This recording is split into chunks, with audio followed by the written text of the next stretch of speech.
On that Easter night, the battalions took their places in the line.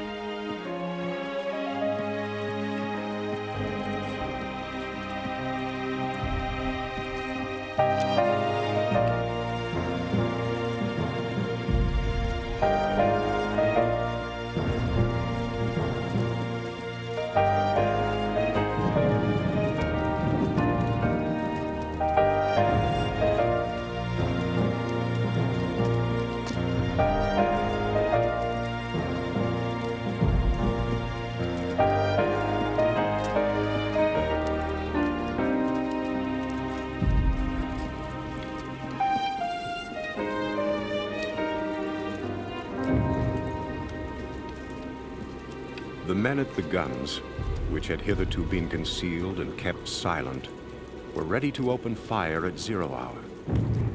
And all along that front, the eager heart of Canada waited, impatiently, for the dawn.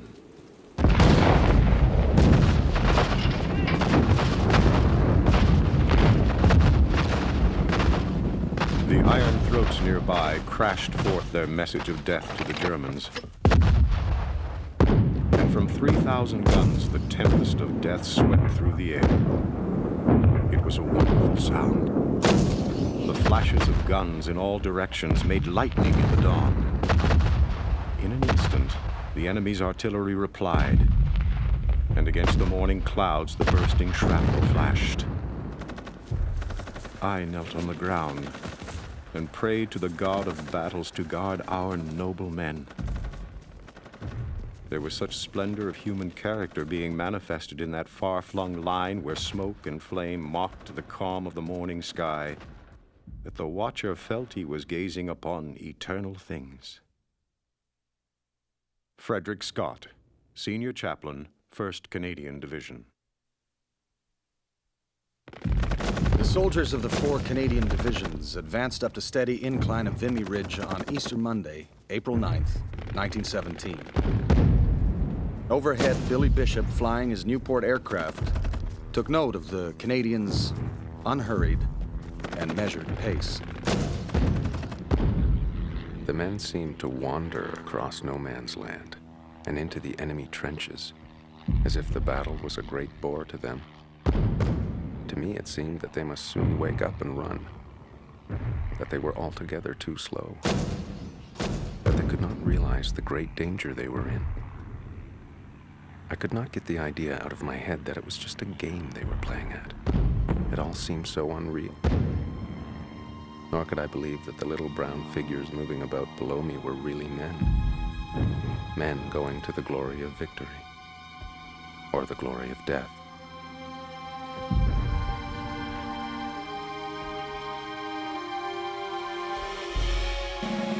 In the advance of the Canadians, there was much that was new. An application of tactics that would transform the way the war in the trenches was fought.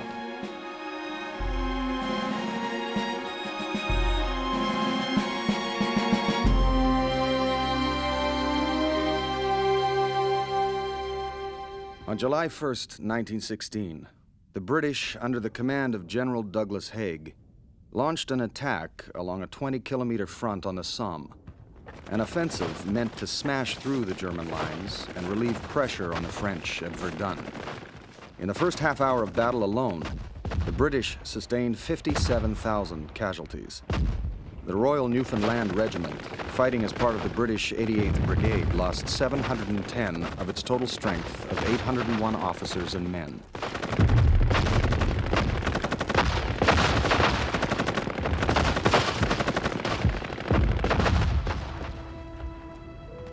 A lot of our men were killed before they got to the front line, and the gaps in the wire were full of our dead.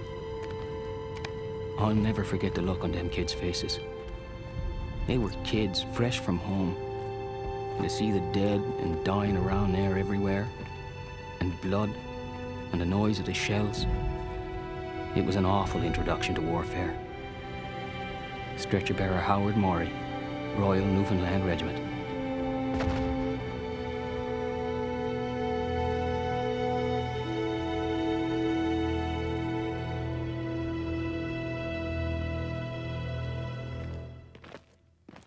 By early September, it was the Canadians' turn. The 1st, 2nd, and 3rd Divisions moved from the relative peace and quiet of the Ypres salient to the killing fields of the Somme. Corporal Archie McKinnon wrote his sister,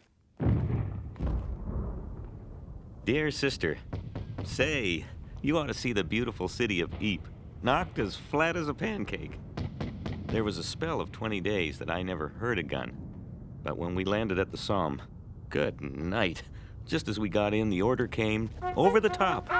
So away we went after the Boche, under the severest fire ever known in this war. Oh, I am 100 times better off now. Just imagine, a broken leg. Why, a person couldn't wish for a better Blighty. 6 weeks or so in bed, and limp till the duration is my motto. No more France for me if I can get out of it. Your affectionate brother, Archie. In less than a month, the Battle of the Somme was over. 8,000 Canadian soldiers were killed and another 17,000 wounded. The British Army's casualties under General Haig's command totaled 600,000, all for a gain of 2.5 kilometers of obliterated farmland that turned out to be of no strategic value. The training manual of the British Fourth Army on the eve of the Battle of the Somme made the reason for the disaster abundantly clear. The men must learn to obey by instinct, without thinking. The whole advance must be carried out like a drill.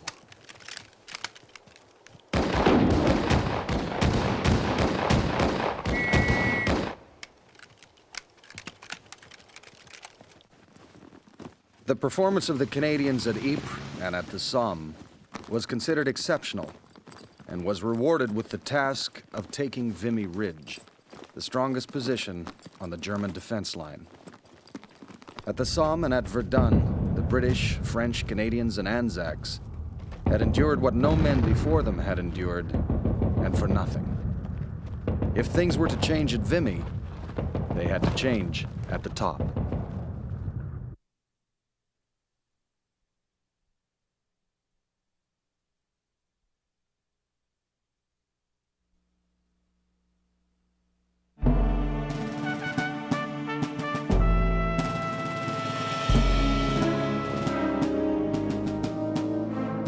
The war in the West had begun with a German sweep through Belgium that took them all the way to the Marne River, less than 30 miles from Paris. There, the French rallied and, with the British, drove back the overextended German army to a defense line that stretched from Belgium on the North Sea to the border of Switzerland. Some places, in what I call this ribbon of stealth, would be only a mile wide. Other places, because of the flat terrain, it was wider. This ribbon, or belt of absolute stealth, day and night, week after week, month after month, year after year, never changing. This band of deadly stealth in which no man moved or spoke loudly. They speak of trenches in this strange ribbon of deadly stealth across Europe. Trenches is too romantic a name. These were ditches.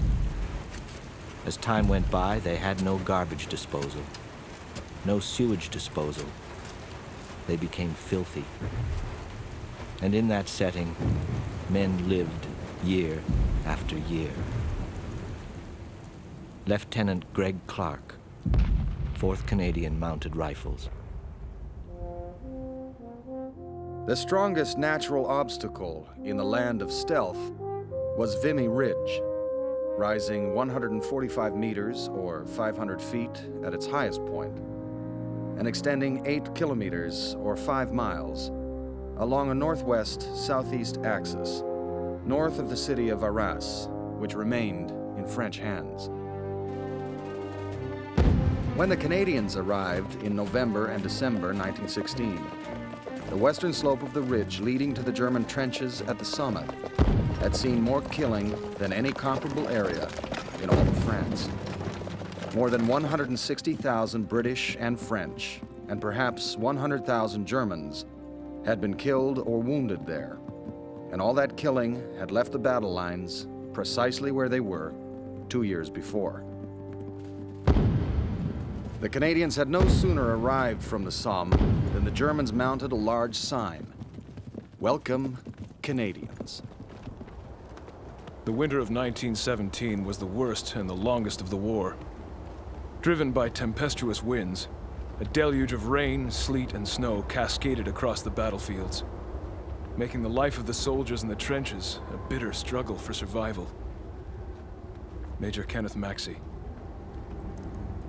The Germans had had 2 years to prepare their defensive position, and their dugouts lay far underground in chalk caverns, large enough, in some cases, to accommodate a battalion. Their network of trenches, 3 deep, was designed to hold until reinforcements beyond the range of Allied guns could be brought into action. Crown Prince Ruprecht, brother to the Kaiser and in command of the German forces, thought the ridge was impregnable. It afforded him and the Germans on the crest a view of the Canadian positions that stretched for 8,000 yards, making surprise impossible. Or so they believed.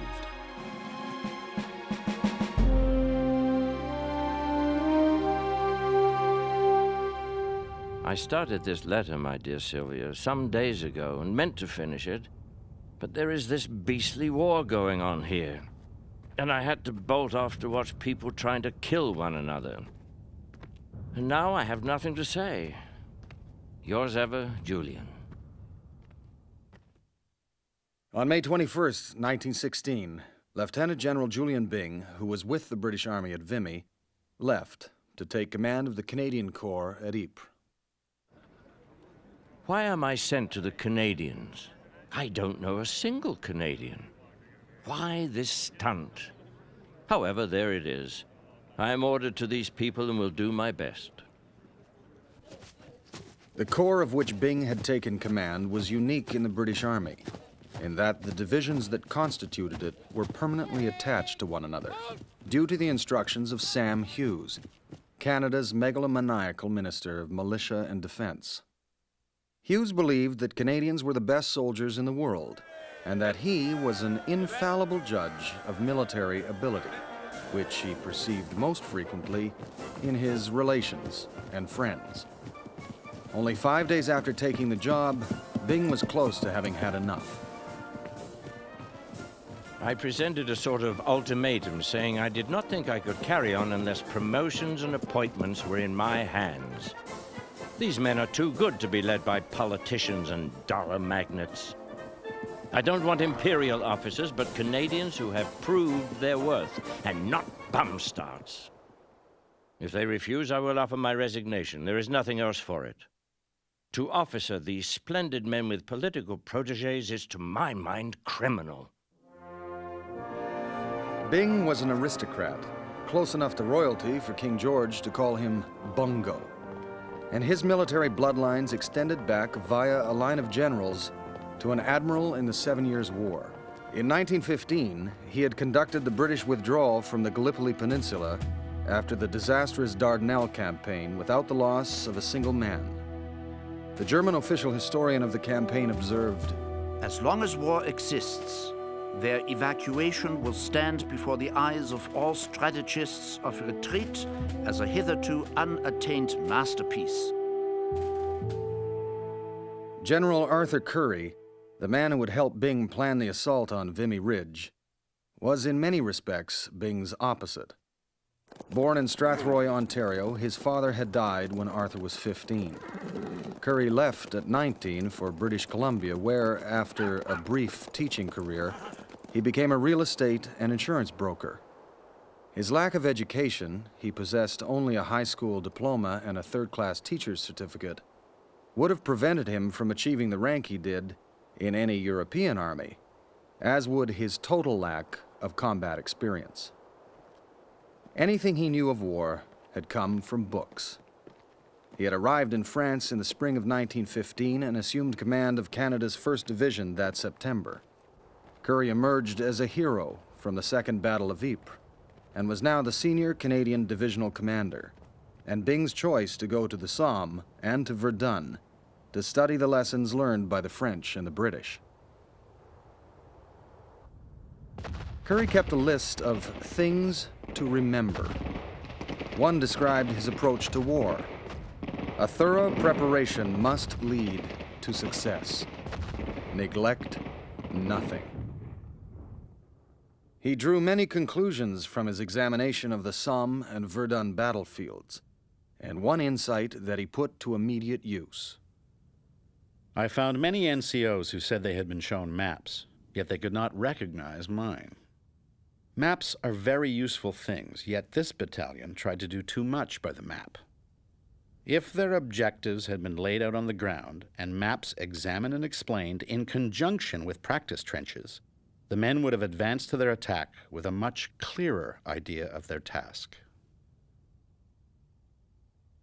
Currie's determination to neglect nothing would make Vimy the most rehearsed battle in military history.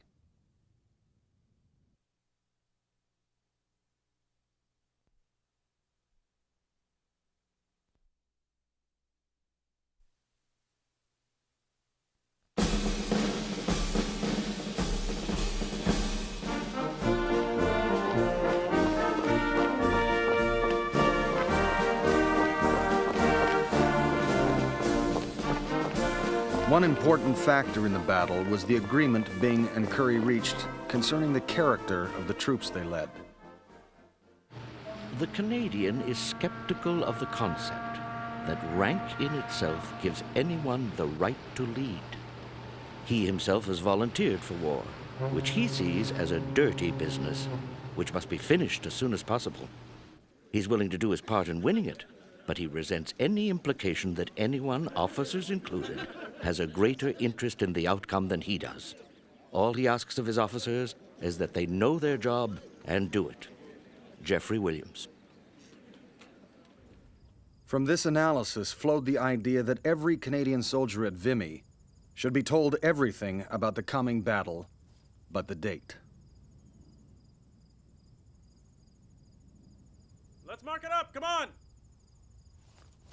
The troops were conducted over a replica of the battlefield, with tapes, flags, and signposts indicating German trenches, barbed wire, entanglements, machine gun posts, and other strong points. Each man was told what to expect and where to expect it, what his objective was and how long it would take to get there. One of the many benefits of this dress rehearsal was that the men gained a sense of the distances involved, 100 yards, or 80 yards, or 150 yards. 150 yards into the other fellow's country is quite a long distance. The Canadian troops learned the Vimy glide, advancing at a measured pace of 100 yards every 3 minutes to match a creeping artillery barrage. Perfect timing was essential. Chaps, you shall go over exactly like a railroad train. On time, or you shall be annihilated. A large-scale issue of maps of the battlefield had a psychological impact on the soldiers. Formerly, maps were for officers. Marked maps were protected and rarely seen by the men. Now they were given to everyone, 40,000 in all. It meant they were trusted and were being given a share in the responsibility for the enterprise. Jeffrey Williams.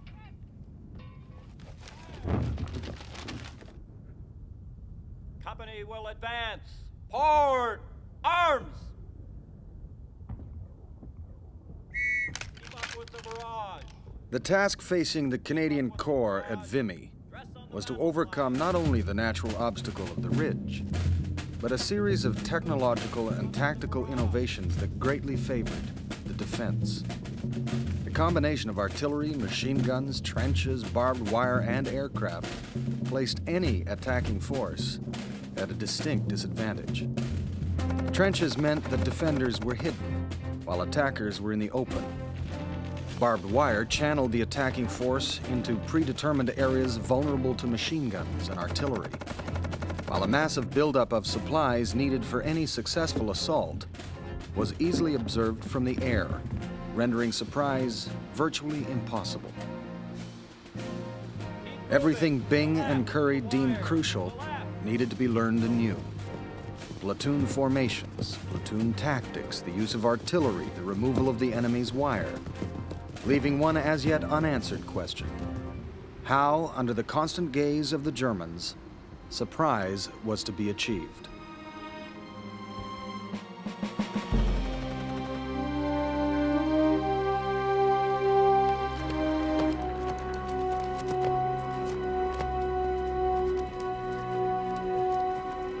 Although the first trench raid was staged at Ypres in February of 1915 by the Princess Pats, the man credited with developing and perfecting the trench raid was Brigadier General Victor Odlum of the 4th Division's 11th Brigade.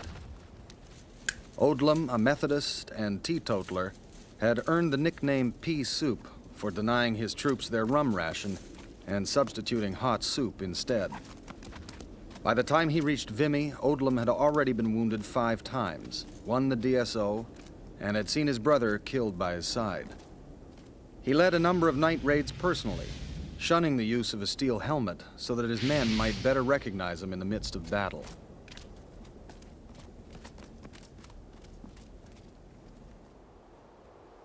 In business life, where only pounds and shillings are at stake, we aim at 100% efficiency, and we insist on getting it. Here, where lives are at stake, we are smugly satisfied with 25% efficiency. Commanding officers must have the moral courage to require and secure from officers and men alike the maximum of effort, so as to produce the minimum of lost lives. Brigadier General Victor Odlum. The other day, one of our new infantry officers lost his way in the dark. Fritzy threw up a star shell near there. Our machine gunners saw him by its light, and thinking he was a German, opened fire.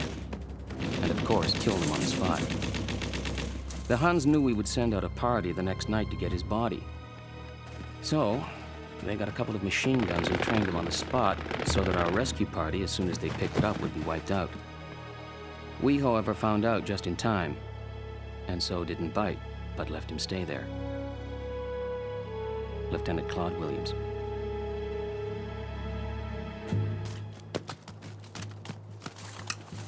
Trench raids were essential if officers and men were truly to understand the terrain in front of them and the enemy's defenses. But Byng and Currie disagreed over the value of large-scale raids. Byng believed raids were good for the morale of the men, a rationale which was lost on Currie. To Currie, there was only one reason to justify endangering the lives of his men in a raid: to secure information. And this was better achieved by smaller raids. From his studies of the French at Verdun, Currie had concluded that attackers could and should concentrate on the elimination of known machine gun nests and other strong points, rather than attack in an extended line. He set about reorganizing the platoon to include riflemen, machine gunners, and bombers.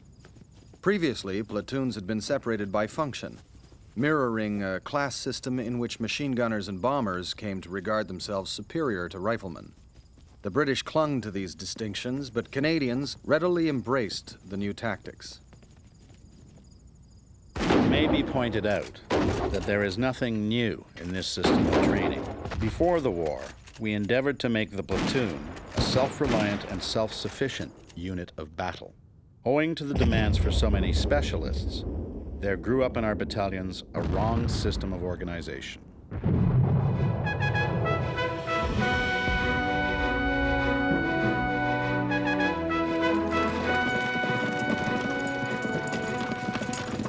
More people were killed in the First World War by artillery than by any other means. The tactical approach to the use of artillery had been quickly established once the front between the Allies and the Germans was stabilized. From then on, each side simply added more and more guns. The attacking side would lay down a barrage designed to keep the defenders in the trenches as the assault began. The defending side replied, both against the enemy's guns and against the infantry advancing over open ground. During lulls in the action, they fired intermittently as targets appeared, but they never stopped.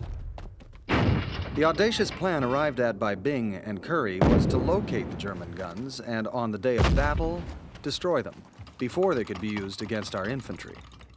But the plan rested on the ability to locate the guns with pinpoint accuracy, and this task fell to Andrew L. McNaughton, a 29-year-old engineering professor from McGill. McNaughton was an eccentric. At battalion headquarters, he slept on the floor without a mattress, and claimed as his personal mascot a lion cub, which some soldier had brought back from Paris after a night on the town. But he brought a keen scientific mind to his job. He also attracted a number of British scientists who'd offered their special skills to the British High Command, but had their advice rejected. Currie thought this lack of interest might have a more sinister cause. Is there some freemasonry between the artillery of both sides? They fire at the opposing infantry, but never at each other. McNaughton and his colleagues came up with two ways of locating the enemy's guns: flash spotting and sound ranging. Flash spotting required a series of observation posts along the front, each equipped with telephone and surveying gear, reporting back to a panel of lights at headquarters. The other, sound ranging, required listening posts in no man's land, from where Keyes activated a recorder at McNaughton's headquarters. A series of microphones along the front, a mile and a half behind the lines, picked up sounds as the shells moved through the air, and the location of the gun was determined from the time intervals between the microphones. McNaughton and his staff could ultimately determine the position of the gun to within a distance of 25 yards, its type and caliber, in under 3 minutes. Unfortunately, they could not demonstrate this skill by knocking out a German gun, since this would reveal to the enemy that their location was known. Byng and Currie allowed them one test. It failed. But their faith in their plan, and in McNaughton, did not waver. The British Army's high command looked on each of us as somebody who ought to have his head read. To them, this wasn't war at all. This was some sort of fandango going on. The observers take enormous risks and seldom get any glory. It's no child's play to circle above German artillery batteries for half an hour or more, with your machine tossing about in air, tortured by exploding shells, and black shrapnel puffballs coming nearer and nearer to you, like ever-extending fingertips of some giant hand of death. Billy Bishop. On one occasion, McNaughton, hovering some 4,000 feet above enemy lines in a balloon, came under fire. We went up, having a perfectly peaceful time looking at everything, when there was a terrific roar of a big naval shell bursting close to us, with nothing between us and the burst but a wicker basket. It wasn't a very comfortable feeling. McNaughton telephoned down enemy locations to his counter battery, who were able to knock out the German artillery position just as they were zeroing in on McNaughton's balloon.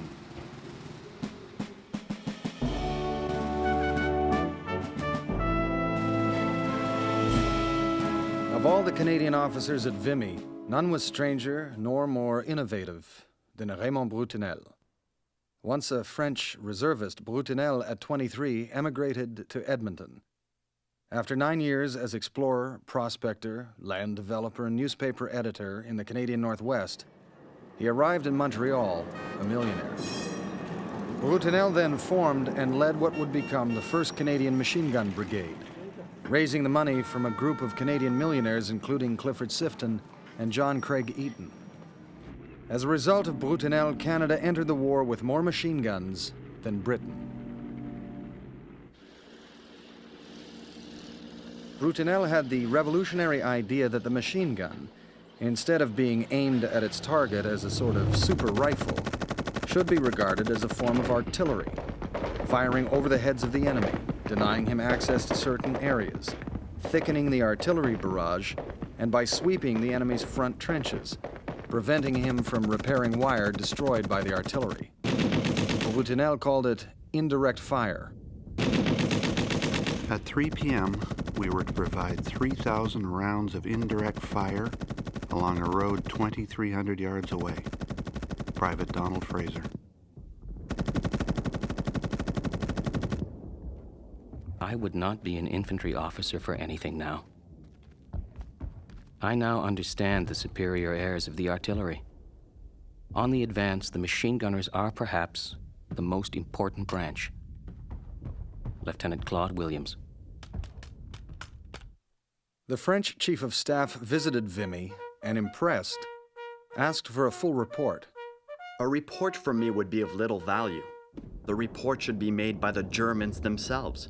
They, and they alone, can give first-hand information on the subject. Brigadier General Raymond Brutinel. After Vimy, indirect fire was adopted by all Allied armies.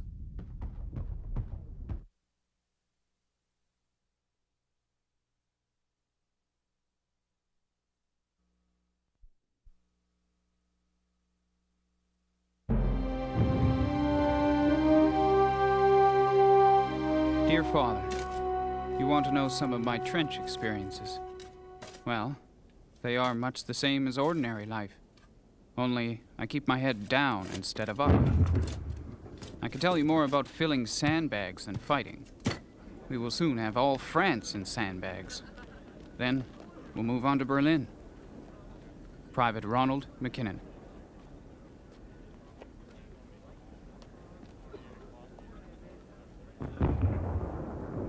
Extra precautions are taken against sickness. The most common is that called trench fever, a very high fever, aching in the joints, and an ague-like shiver, caused by too much exposure to mud, water, and rain. Another thing very carefully guarded against is trench feet. If one case of this is reported, the whole unit forfeits leave for 6 weeks. Consequently, everybody helps to prevent it. It was very prevalent the first 2 winter campaigns. But now that practically everybody on duty is provided with hip rubber boots, there's no excuse. Continued wet and cold feet bring this on, and it is very painful, and resembles the after effects of severe frostbite. In a great many cases, it means amputation. Lieutenant Claude Williams. In Currie's division, officers were ordered to witness their troops applying whale oil. If a soldier was forced to leave the line for treatment, the commanding officer faced a threat of court-martial.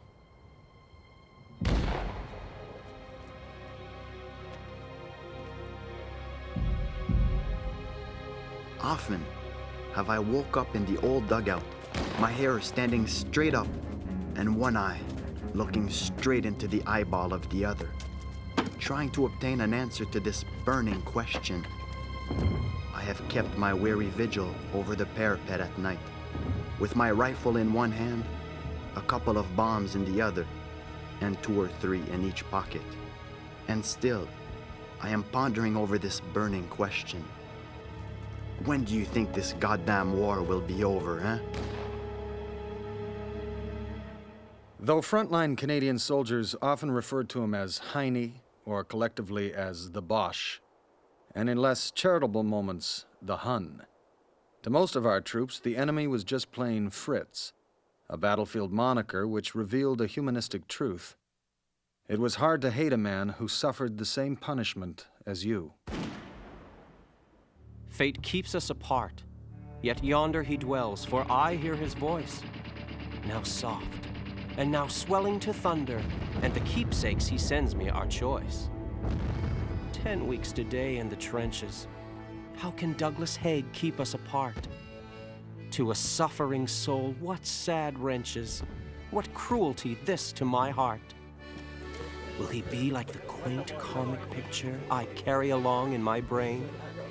Of putty and sausage, a mixture, so fat and so stupid and plain.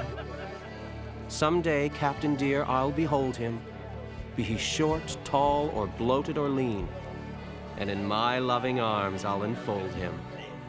The Boche I have never yet seen. Despite orders against fraternizing with the enemy, the wounded of both sides sometimes made a common ground of no man's land. Lieutenant Clifford Wells had an experience which was far from unique. Mother, darling, in one of my letters I spoke of a remarkable experience which I had. I met a German in no man's land one morning. He was on the same errand as I, looking for wounded. He offered to guide me to a number of verwundete Engländer lying in various shell holes. I got a stretcher party and brought them all in, nearly 25 in all, with the assistance of 5 other German stretcher bearers. The Germans brought the wounded to a point about midway between the lines, and my men carried them the rest of the way. For various reasons, I do not want you to say much about this incident.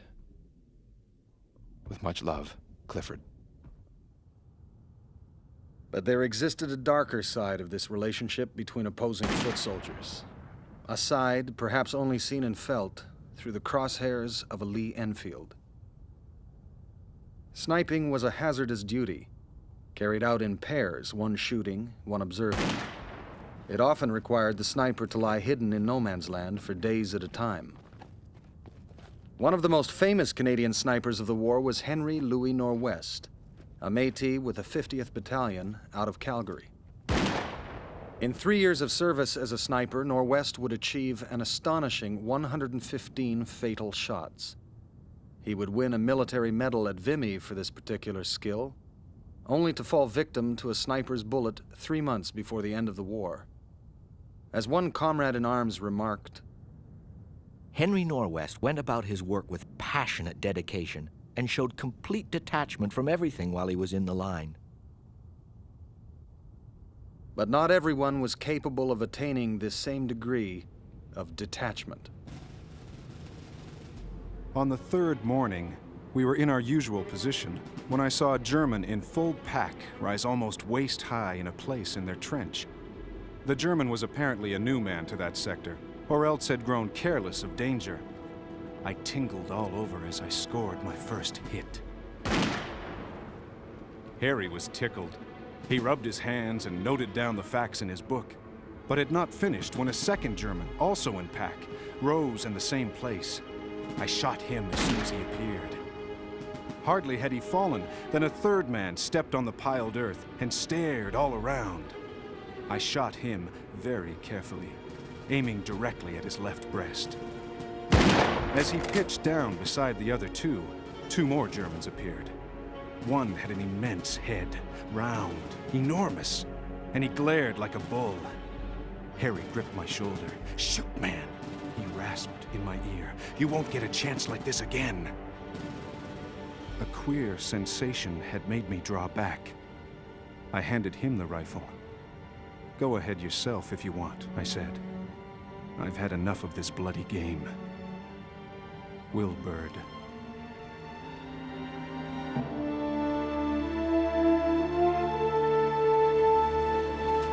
It was the policy of the Canadian Corps that each and every healthy soldier would do 8 hours work per day, digging trenches, transporting ammunition, water, and equipment on foot, repairing trenches destroyed by the enemy shelling, moving guns whose location the enemy had discovered, looking after horses, repairing roads and railways, replacing and repairing wire, bringing up coal and fuel, digging latrines, recovering and removing the wounded, and burying the dead.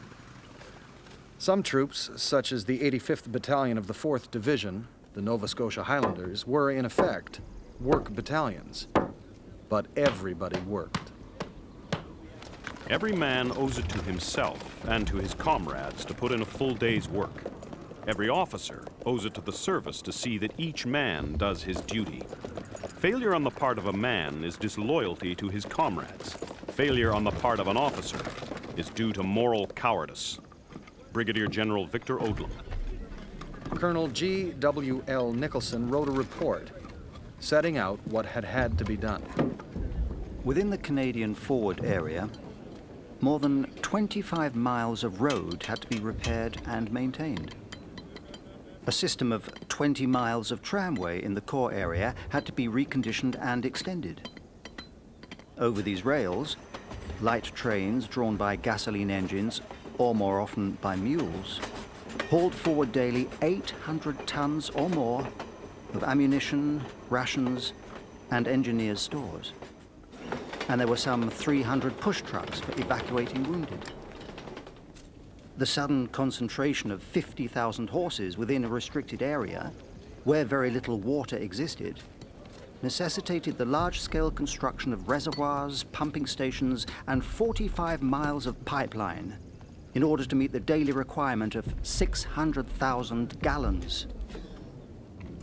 In order to ensure good communications in the Canadian zone, signalers added to existing circuits 21 miles of cable, burying it 7 feet deep to withstand enemy shellings, and 66 miles of unburied wire. As the area was in full view of the enemy, most of the work had to be done at night.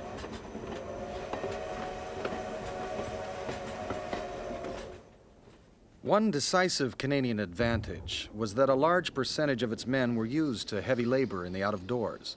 Most could ride and manage horses, wield an axe, use a saw, or dig a ditch. The winter of 1917, considered horrendous by the Europeans, was mild by Canadian standards. Some indication of the Canadian advantage in outdoor work can be gained from these comments of a manual prepared for the British Second Army. The tump line is a very simple contrivance made of leather and is used to carry loads. In Canada, it has been used by both Indians and whites since the days of the French regime. On the Somme, the 11th Canadian Infantry Brigade, Tump Line Company, carried the following individual loads every night for 45 consecutive days over distances of 4,000 to 5,000 yards. 2,000 rounds of ammunition, 3 boxes of Stoke shells, 2 boxes of bully beef, 1 case of biscuits, 1 bale of sandbags, 2 coils of barbed wire, 1 dozen shovels, and 1 dozen pickaxes. But the British had a further problem not shared to the same degree by the Canadians. A general prejudice against such devices owing to the close connection with coolie work must be overcome. Every endeavor should be made to counteract this feeling and to encourage men to use the tump line. In Canada, an ordinary untrained man can carry a load weighing 75 pounds a distance of 15 miles over unbroken trails, and there is no reason the ordinary British soldier cannot do the same. Nevertheless, even among the Canadians, battalions exclusively involved in such work and the companies assigned exclusively to it from each brigade suffered a distinct loss of prestige. And despite the ceaseless effort, men and animals lived in a state of chronic deprivation. As it turned out, we had a very cold winter, and our horses were on open lines with no shelter. To make matters worse, the feed rations were in short supply and were cut down. The horses got very thin and weak. At night, when the horses were blanketed, they would eat each other's blankets, leaving only the straps and buckles. 3 or 4 died every night. It was pitiful to see them. Gordon Howard, 13th Field Regiment.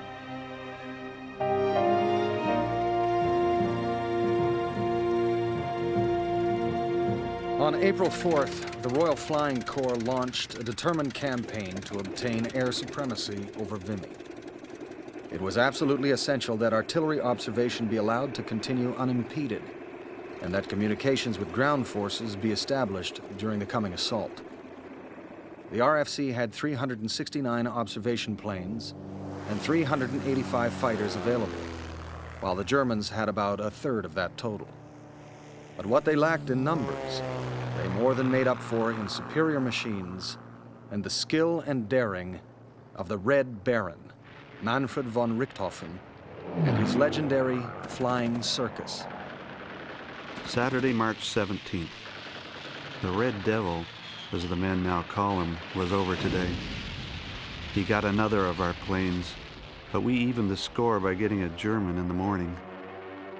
One cannot help admiring the grace and skill with which the Red Fellow handles his machine.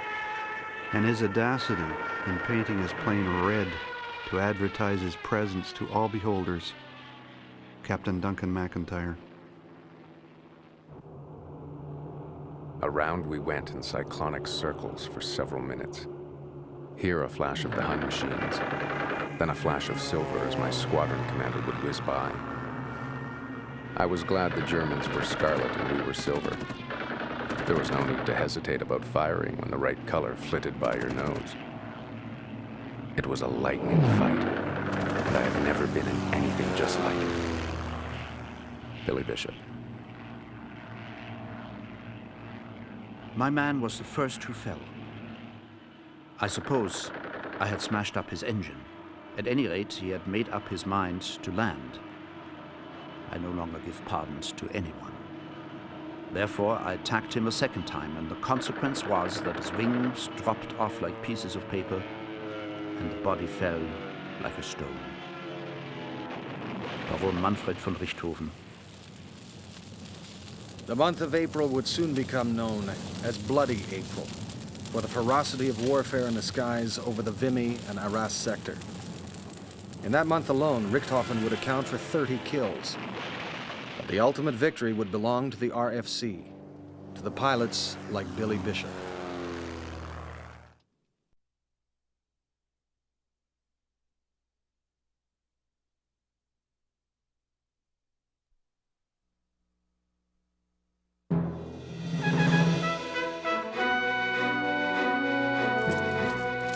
March 1st was chosen as the date for the largest trench raid of the war, to be carried out by 2 battalions of General Watson's 4th Division.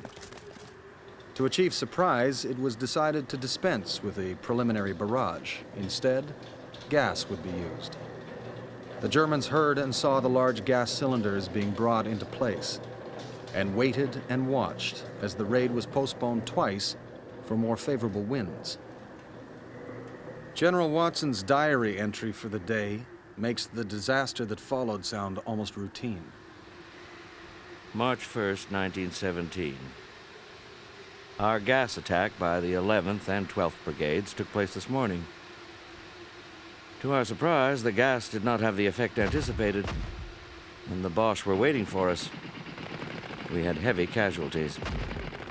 Colonels Beckett and Kemble were killed, and 17 other officers. We brought back 40 prisoners. Some of the men of the gas platoons were badly gassed.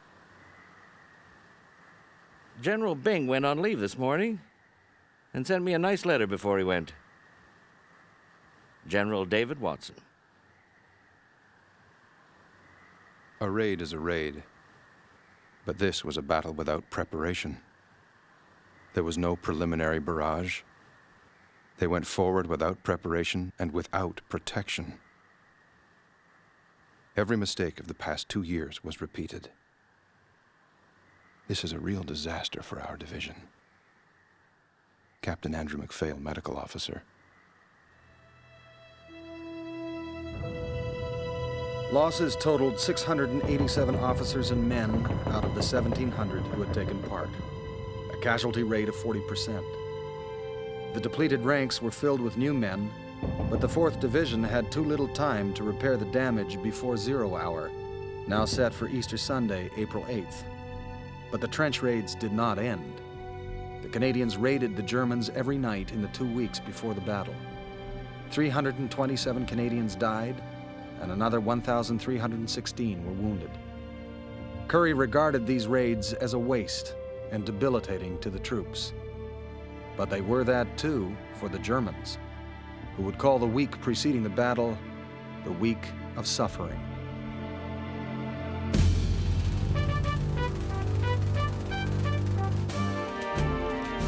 With a week to go until 0 hour, all the Allied guns were in place. The 15-inch howitzers of the Royal Marine Artillery were the last to arrive. Each weighed 20 tons and hurled a 1,500-pound projectile at enemy strong points and dugouts. Colonel Nicholson's report tells what happened. The heavy artillery was drawn up in a great arc, extending 22,000 yards. A crushing bombardment fell on the German positions. one Canadian records that shells poured over our heads like water from a hose, thousands and thousands each day. More than 1 million rounds of heavy and field ammunition with a total weight of 50,000 tons battered the limited area into a pockmarked wilderness of mud-filled craters. And no small part of the Germans' week of suffering was the announcement on Good Friday that the Americans had entered the war. I thank God in my heart that at last the English-speaking world has been drawn together. The prospect was bright, and our men very keen for the encounter to come. Canon Frederick Scott. Unknown to those around him, Major General Arthur Currie, Canada's most famous soldier, was also an embezzler. In 1913, to cover debts incurred in his real estate business, he had appropriated a government check meant to pay regimental debts to contractors. The honorary head of the regiment had promised to cover the check, but had welched. In 1915, Prime Minister Borden had been informed of Currie's action in an anonymous letter. By 1917, the contractors and others were writing to Currie directly. But no one, not even those whose money it properly was, wanted to reveal a truth that would lead to a court-martial, which would shatter army and civilian morale. As Currie later admitted, for 3 years after the war began, it was the last thing he thought about at night, and the first thing he thought about in the morning. On Easter Sunday, Arthur Currie, with no time or opportunity to deal with his own troubles, was attending to the task at hand. The date for the battle had been moved from Easter Sunday to Monday the 9th. And true to his motto, to neglect nothing, he sent patrols forward to determine if the artillery had been successful in cutting the German wire. The recently developed 106 fuse for artillery shells had been designed primarily for this purpose, but it was not infallible.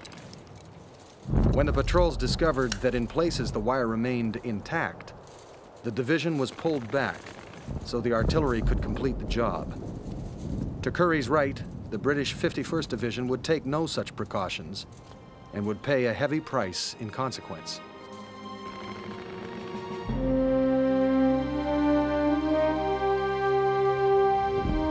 The Germans at Vimy were already masters of tunneling when the Canadians arrived, creating intricate subterranean networks and laying mines beneath Allied positions. The British responded by actively seeking men with mining experience, engineers and geologists, to best the Germans at their own game. In the soft chalk of Vimy, the opposing armies tunneled furiously around the clock in an effort to dominate the nether regions of no man's land. Tunnelers used geophones to listen for the enemy digging in the vicinity, planting mine charges designed to collapse the parallel chambers of the enemy.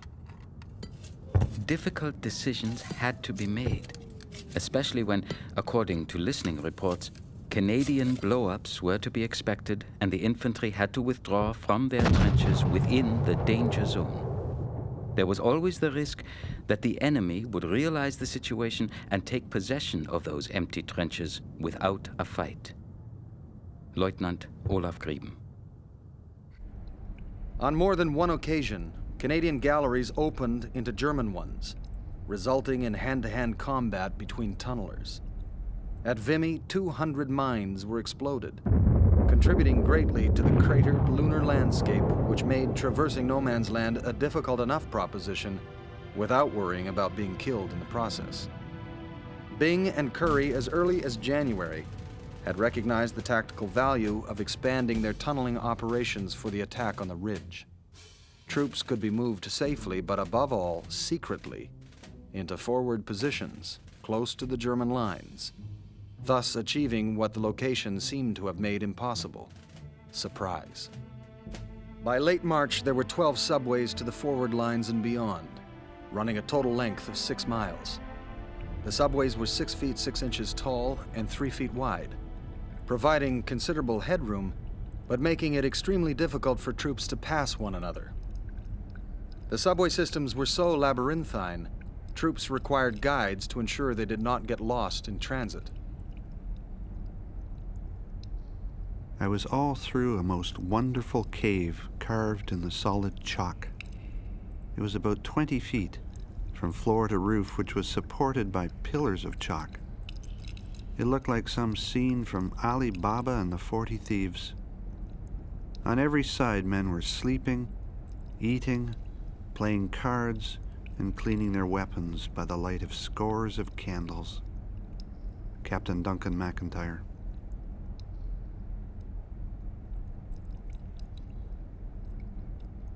On Sunday night, April 8th, the first wave of Canadian troops began to enter the tunnels for the journey to the forward positions and the jumping-off trenches.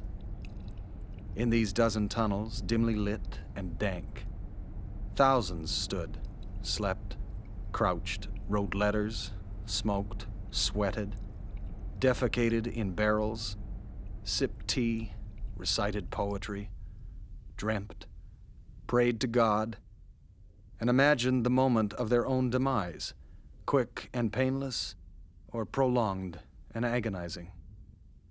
And most surprisingly, given the crowded circumstances and the anxiety each must have felt, no one panicked.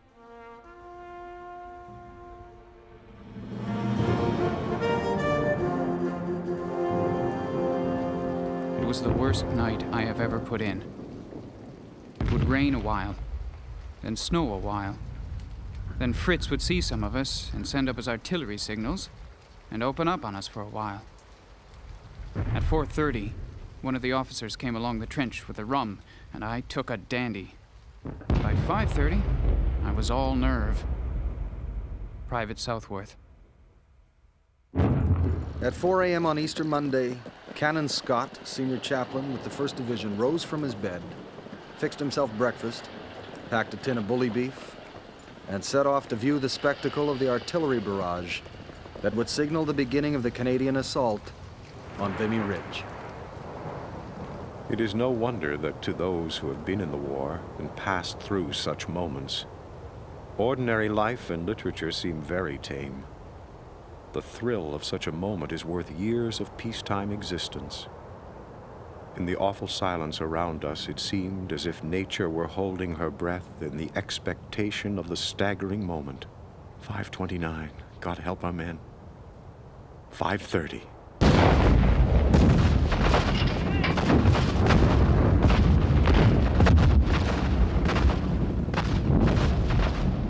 "983 guns and mortars erupted with an earth-shattering roar. The Battle of Vimy Ridge had begun.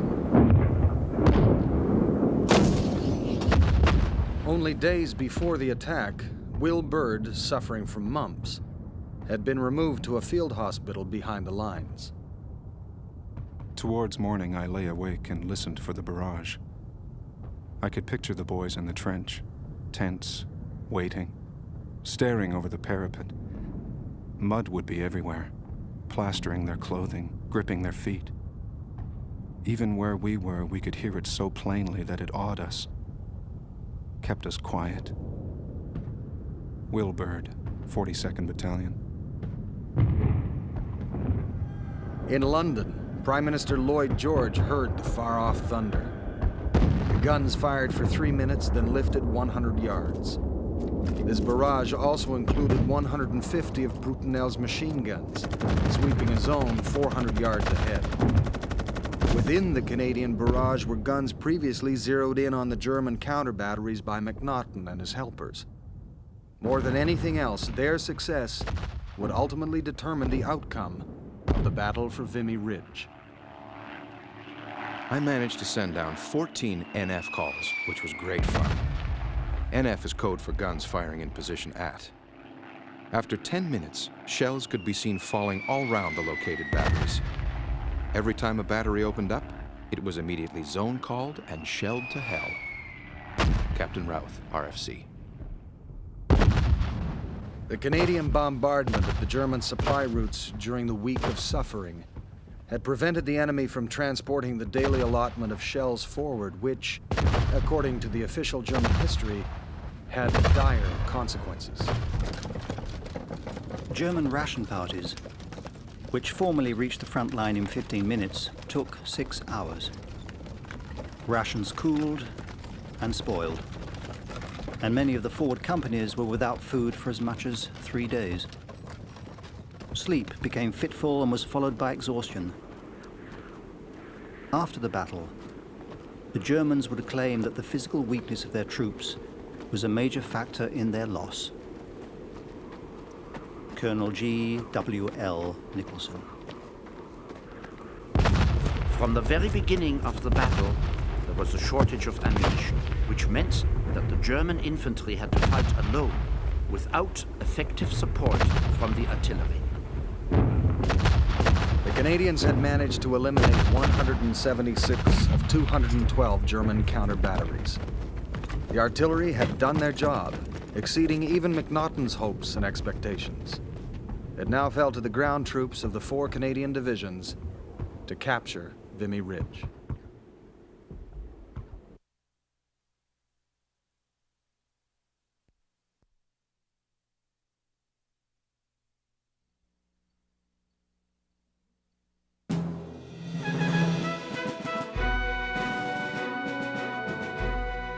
The Allied High Command, French and British, scoffed in derision when they were presented with the battle plan for Vimy Ridge. Each objective, black line, red line, blue line, brown line, was assigned specific times, not only for their capture, but for when the assault would be resumed. According to the plan, the capture of Vimy Ridge would be over and complete by 1:30 p.m., just 6 hours after the attack was to be launched. The times allotted to each phase were designed to enable the artillery to dictate the pace of the battle. The 1st, 2nd, and 3rd divisions had similar terrain, but different distances to travel. The ridge was wider at some parts than at others, and therefore the enemy's defensive positions varied, closer together on the left than on the right. Currie's 1st Division had the furthest to move, 3 miles to its final objective, Farbus Woods, on the far side of Vimy Ridge. As soon as the artillery barrage opened up, away we went, and all you could see was smoke and Fritz running. Some whole ones, but mostly pieces of them going up in the air. Private southward. We felt so safe with the rolling barrage in front. You could see the thing beating. It was like a lawnmower, you know, when you're cutting grass. Private H. Campbell, Royal Montreal Regiment. A person would naturally think that the very life would be frightened out of a fella. But fear never enters your mind. All you look for is go ahead and blood. The noise of the artillery and the bursting shells get you going. Little of the enemy's fire was coming from his trenches, where most of them huddled underground, nor from his artillery, which was quickly being eliminated. But the German strongpoints Canadian patrols had identified in their trench raids were active and effective.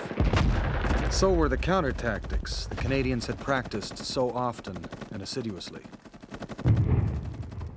The Royal Montreal Regiment suffered heavy casualties there from machine guns that attempted to hold up their advance.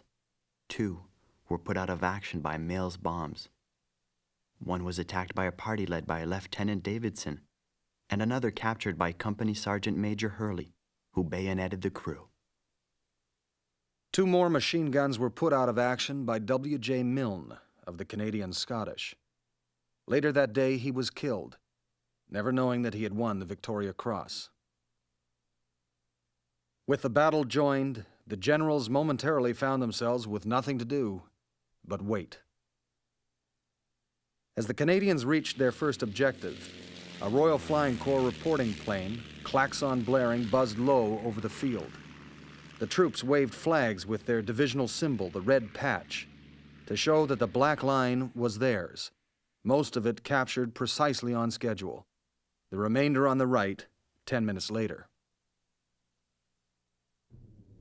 Under the very eyes of the enemy, pipes blaring lustily, Major Grote and Piper Al McNeil advanced upon the captured trench that, at this point, marked the Black Line. Then came Lieutenant Colonel Cy Peck, commander of the Canadian Scottish, followed by 2 batmen, both carrying a rum jar under each arm. As the procession drew near and entered the German trench, a great cheer went up. Nigel Cave. I dropped into a shallow trench. I was on the point of climbing out when a shell with a dull pop burst on the parapet, almost in my face. My breathing stopped. I could neither breathe in nor out. It was a peculiar sensation. In a flash, I knew it was a gas shell. In a fraction of a second, I had my respirator on and was breathing freely. Private Donald Fraser. There were 8 tanks allotted to the 2nd Division, with orders to support the infantry advance to the crest of the ridge and destroy sections of uncut wire on the reverse slope. They never got that far. Bogged down, the tanks became sitting ducks. Their sole purpose, that of drawing fire. We had wonderful luck. We passed the tanks, went through gas and Fritz's barrage, also 2 lines of barbed wire, without a single casualty. We passed a town we had seen on the map. Nothing to show where it was, but the wall of one lone house. Finally, we got to our objective and found the Boche had in a great many cases already retired. Their dugouts were full of revolvers, clothes, food, and everything, just as if he had been eating a meal.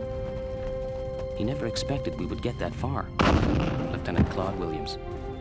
The Canadians, except for the 4th Division, had reached the crest of Vimy Ridge and now worked their way to the Brown Line. The victory had been quick and overwhelming. When I retire tonight, it is to a downy couch on which last night a Lieutenant Carl stretched out his form.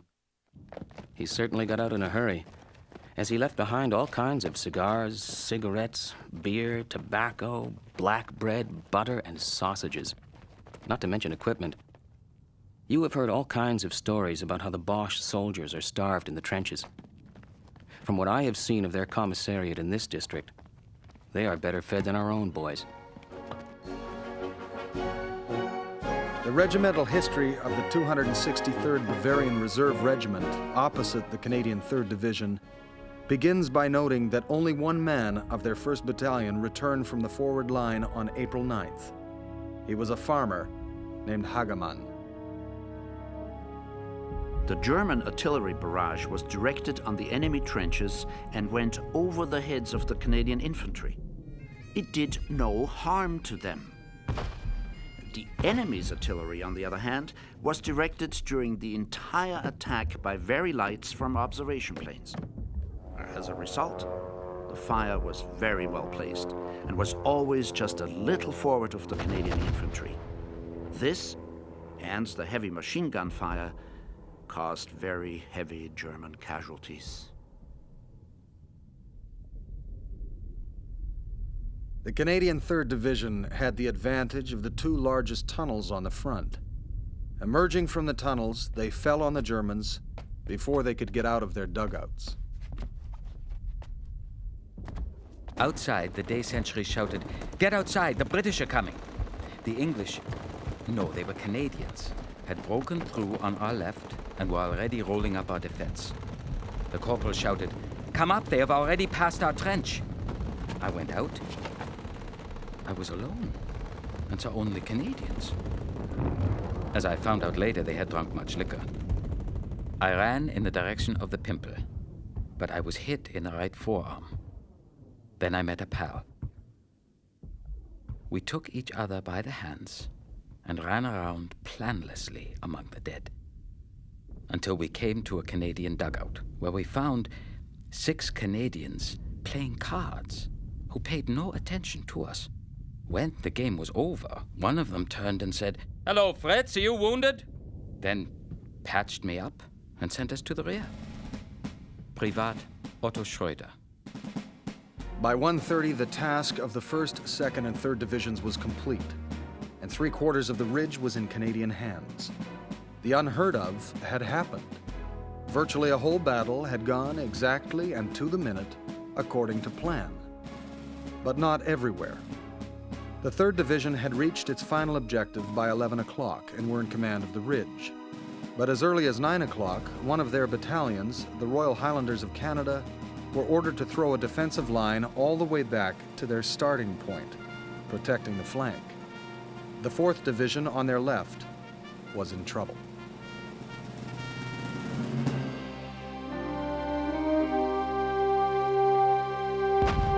Suddenly, out of the blackness, came one bank of smoke of every color imaginable, with the heavy explosions of mines puncturing the continuous roar of the artillery barrage. Captain Harvey Crowell, Nova Scotia Highlanders.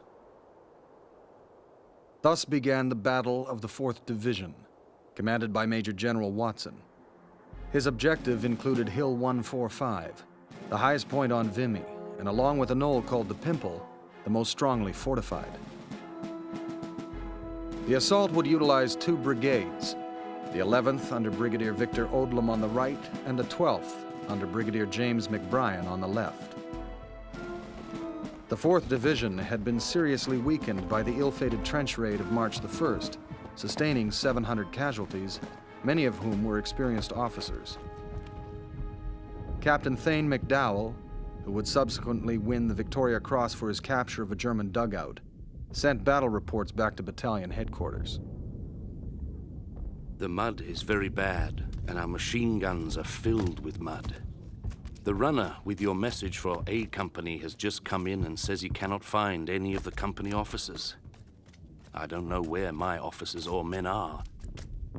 One German trench had been deliberately left undamaged in the belief that, taken intact, the trench would provide cover from the guns above.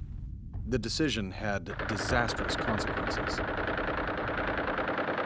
Half the 87th Battalion, the Grenadier Guards of Montreal, was eliminated in the first 6 minutes, including 10 of 11 officers. Slowed by the German firepower, the Canadians lost the protection of the barrage. The 54th Battalion from the Kootenays, which had courageously fought its way to the summit of Hill 145, now came under fire from the flank and had to retreat. The 102nd, Warden's Warriors from northern BC, dug in on their objective on the right of Hill 145. Back at 11th Brigade headquarters, Brigadier Odlum needed fresh troops to take the hill. There was only one unit available, the Work Battalion, the 85th of Nova Scotia. Not having a place in any brigade, we were only recognized when work parties were wanted, laughed at because we were the Highlanders without kilts. Captain Harvey Crowell. On the day of the battle, the 85th had been given the task of digging a new communication trench. But now Odlum called Captain Crowell and Captain Percy Anderson to 11th Brigade headquarters in the Tottenham Tunnel and informed them that the 85th would join the battle. Their attack was set for 6:45 p.m., following a 12-minute barrage on enemy positions. But unknown to Crowell, at the last moment, Odlum canceled the barrage, fearful of killing his own troops scattered throughout the area. Just before 0 hour, I remember looking back and seeing the brassy setting sun, blazing in the eyes of the Germans. At 5:45, there was no barrage. Watches had been synchronized. Half a minute went by. Still no barrage. I had then to decide that when 1 minute was up, barrage or no barrage, we were to advance. As soon as they started to advance, they came under heavy fire.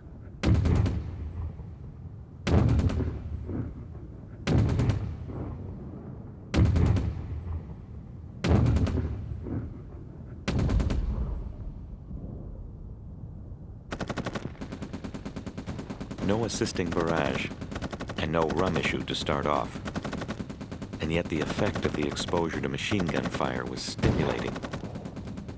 It was worthwhile to get cheers from a section of our troops who were hanging on to an exposed flank at a large crater as we advanced. But when we could make out the groups of enemy where fire was coming from, at about 100 to 150 yards, machine gun fire was getting real unpleasant. Within 50 yards of the German second line, where they still operated 5 machine guns at the top of the undemolished dugout entrances. They turned and ran. And then the ordinary man was overcome with the lust to kill. In 1 hour, the Nova Scotians, the Highlanders without kilts, would gain control of Hill 145, overrunning their objective. Dear father and mother, yes, we were in it up to our eyes, and if I was proud of the battalion before, I'm 1,000 times more so now. They did magnificently. At the last minute, they were given a tough nut to crack. Some splendid chaps went down, but they are just an incentive to our chaps to see that they did not die in vain. Our name is written down, all right. Now, Major J.L. Ralston.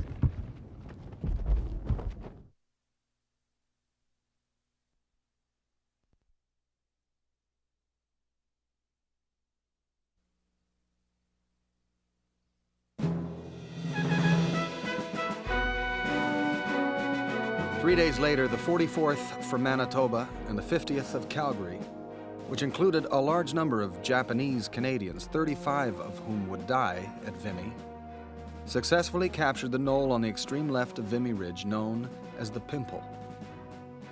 By mid-afternoon, April 12, 1917, the triumphant Canadians on the whole length of Vimy Ridge looked out over unspoiled lands to the east.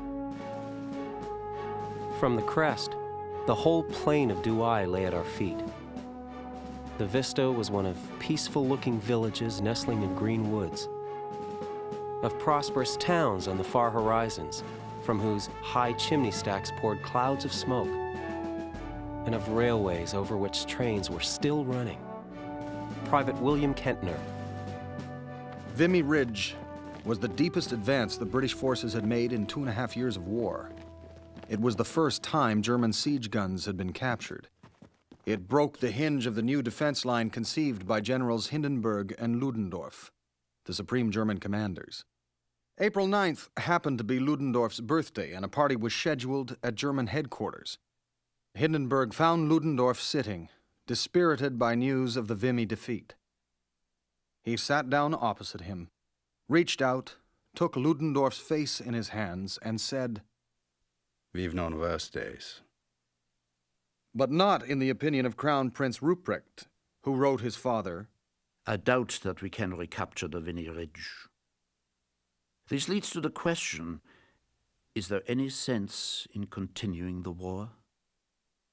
And Hindenburg, with a few more hours to think about it, wrote, "The impact of the news throws a somber picture. Much shade, little light. General Paul von Hindenburg." The victory had not come cheaply. The Canadian Corps had suffered 10,602 casualties, including 3,600 dead. Though the exact number of Germans killed in the defense of the ridge has never been tallied, they are thought to have lost more than the Canadians, plus 4,000 taken prisoner. I never want you ever to go through what I have this winter, especially on the 9th, on Vimy. For it was a hell on earth, and I am very lucky to be here today. I do not mind the loss of my eye, for I am well pleased to save my life. Private Southworth. When Will Bird returned to his platoon, he remembered Freddie, a platoon mate, who'd had a dream in which death had appeared personified, pointing out those who would not survive the coming battle. Freddie himself had been included as one who would die. Freddie was gone. He had predicted truly. A big shell had landed beside him, killing him and burying him. Charlie had fallen in the first rush, riddled with bullets. Joe, the ex-policeman, had fought through to the objective and had been killed by a sniper on the flank. One shell had wiped out Stevenson, Theriot, and Roy as they grouped by a captured gun. Macmillan had been shot in the stomach and had died after waiting hours in a trench. Billy, the complainer, had fallen as he charged a machine gun, keeping on until he was almost within reach of the gunners. Big Herman had shaken hands with Freddie, said goodbye to him, and then had run amok. He was found almost at the bottom of the ridge, near a battery position, with 8 dead Germans about him, 4 of them killed by bayonet. 6 months ago, we had marched to Mount Saint-Éloi, eagerly, bravely, our tin hats askew and with a cheeky retort for every command, hiding whatever secret apprehensions we had, not knowing the heavy, ominous silence that follows the burst of shells and the cries of the wounded, not knowing what it is to scrape a hasty grave at night and there bury a man who has worked with you and slept with you since you enlisted. Will Bird.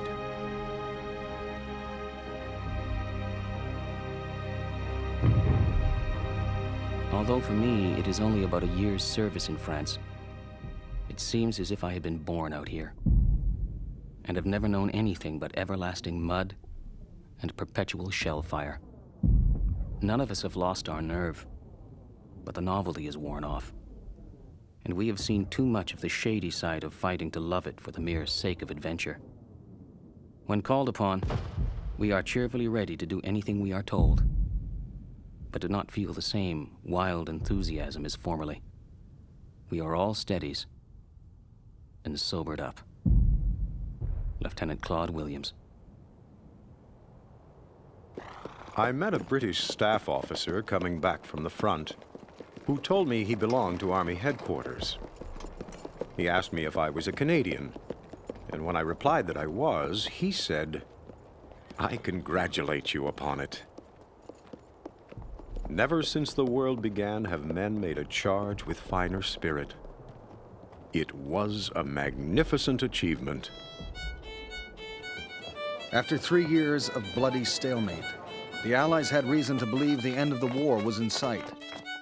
Eager to erase the memories of Ypres and the Somme, the press sang the praises of the Canadians. No praise of the Canadian achievement can be excessive. Canada has sent across the sea an army greater than Napoleon ever commanded in the field. The New York Tribune.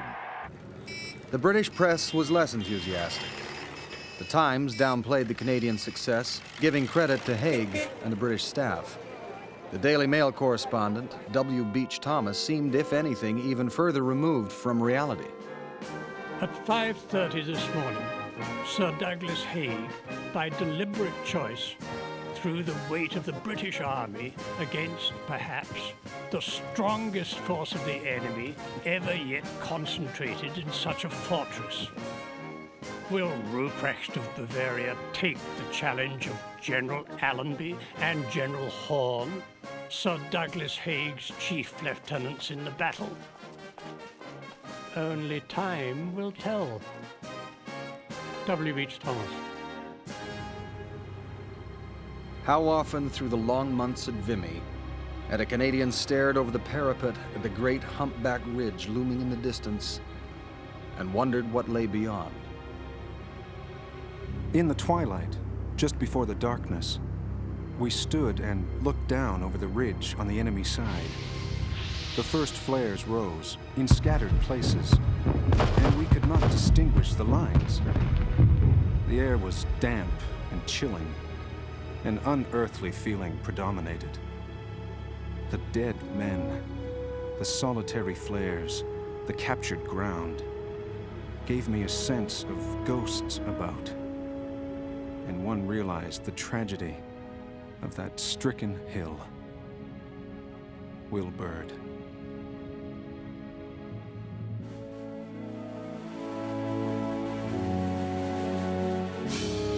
General Byng and General Currie were both rewarded for the Vimy victory, as was only proper since the Battle of Arras, of which Vimy was a part, was a dismal failure everywhere else.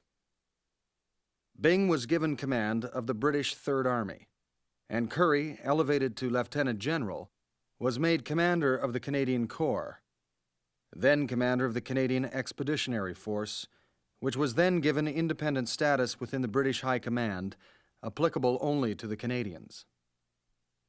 In the fall of 1917, General David Watson, commander of the 4th Division, and Brigadier Victor Odlum, both wealthy men, would loan Currie the money to pay off his debt to his old regiment. The enormous weight which had so burdened Currie during the war had finally been lifted. The stature of Currie among the Allied generals of World War I continues to increase. Dennis Winter, author of Haig's Command, A Reassessment, describes Currie as follows. Currie remains the most successful Allied general and one of the least well known. His capture of the Drocourt Overt Switch in the autumn of 1918 remains the British Army's single greatest achievement on the Western Front. The combination of unprecedented densities of artillery and machine guns with flexible infantry sections was the Canadian trademark under Currie's command. Whenever Haig planned a breakthrough or came upon a particular obdurate German position, British units were pushed aside and Dominion troops were put in charge. Were the men who made up the British Army therefore inferior, man for man? Were they less brave, less intelligent, less enduring than Dominion soldiers? Dennis Winter. What made the difference was preparation, Winter concludes, and Currie, who had devised and supervised the preparation of the Canadians, would agree. If the lessons of war have been thoroughly mastered, if the artillery preparation and support is good, if our intelligence is properly appreciated, there is no position that cannot be wrested from the enemy by disciplined, well-trained, and well-led troops attacking on a sound plan. General Arthur Currie. Currie's relationship with Canadian soldiers was almost unique in military annals. Like them, he was an amateur and a volunteer who had never seen war firsthand. Like his men, he had seized an opportunity to forge an identity that would bring unquestioning respect from friend and foe alike. Thus, the reputation of the Canadians and their commander were inextricably linked. In the final Allied offensive of 1918, Marshal Foch, by now supreme commander of all Allied ground forces, used the fearsome reputation of the Canadians to mislead and distract the Germans. Distraction is an essential element in surprise. And in this case, it centered around the introduction of the Canadians. Regarding them as stormtroops, the enemy tended to greet their appearance as an announcement of a coming attack. The Canadian Corps was near Arras, and an aptly chosen fraction of it, 2 battalions, 2 casualty clearing stations, and a wireless section, was dispatched northward to Kemmel in Flanders. Then, the bulk of the Canadian Corps was filtered down to the Somme, where ingenious rumors were circulated among the British to account for their appearance. But even then, the Canadians did not move into the line until a few hours before the assault. Sir Basil Liddell Hart. The British Prime Minister, Lloyd George, stated that if the war had continued another year, he would have made Currie field commander of all British forces.